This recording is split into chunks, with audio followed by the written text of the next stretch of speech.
மலாய்க்காரர்களை ஒன்றிணைக்கும் முயற்சியில் தோல்வி. மலேசியாவில் ஆதிக்கம் இழக்கும் அபாயம் இருப்பதாக மகாதீர் எச்சரிக்கை.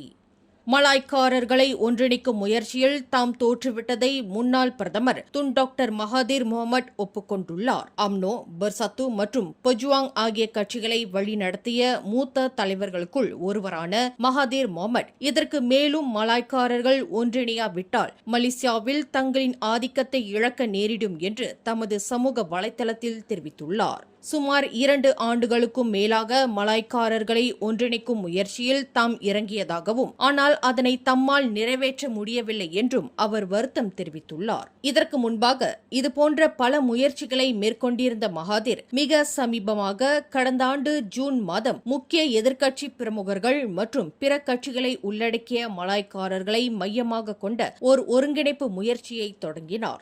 என்றாலும் பெர்சத்து தலைவர் மொய்டின் யாசின் மற்றும் அக்கட்சியின் முன்னாள் துணைத் தலைவர் அம்சா ஜைனுடின் ஆகியோருக்கிடையிலான மோதல் உச்சகட்டத்தில் இருந்தபோது அதன் எதிர்காலம் கேள்விக்குறியானது. கடந்த 2022ஆம் ஆண்டு மலாய் கட்சிகள், தன்னார்வ அமைப்புகள், கல்வியாளர்கள் மற்றும் தொழில் வல்லுநர்களை உள்ளடக்கிய கிராக்கன் தானா ஆயர் கூட்டணியை அமைத்து அதே ஆண்டின் பிற்பகுதியில் நடைபெற்ற பொது தேர்தலிலும் மகாதீர் போட்டியிட்டார். ஆனால் 2022ஆம் ஆண்டு பொது தேர்தலில் மகாதீர் உட்பட ஜிடிஏவின் அனைத்து வேட்பாளர்களும் தோல்வியுற்று தங்கள் வைப்பு தொகையை இழந்தனர். அதன் பிறகு சிறிது காலத்திலேயே மகாதீர் பெஜுவாங்கிலிருந்து விலகினார். இந்நிலையில் கடந்த மாதம் மகாதீர் வெளியிட்ட கருத்து ஒன்றில் மலாய்க்காரர்களின் ஒற்றுமையின்மைக்கும் அவர்கள் எதிர்கொள்ளும் இன்னல்களுக்கும் அவர்களே பொறுப்பு என்று தெரிவித்தார். மலாய் கட்சிகளின் பெருக்கம் அச்சமூகத்தை பிளவுபடுத்தி அவர்களை ஒருவருக்கொருவர் எதிராக நிறுத்தியுள்ளதாகவும் கவலை தெரிவித்திருந்தார் என்பது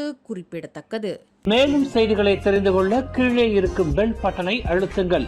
உங்கள் மகிழ்ச்சியை வெளிப்படுத்த லைக் மற்றும் ஷேர் செய்யுங்கள். தொடர்ந்து திசைகளோடு இணைந்திருக்க சப்ஸ்கிரைப் செய்யுங்கள்.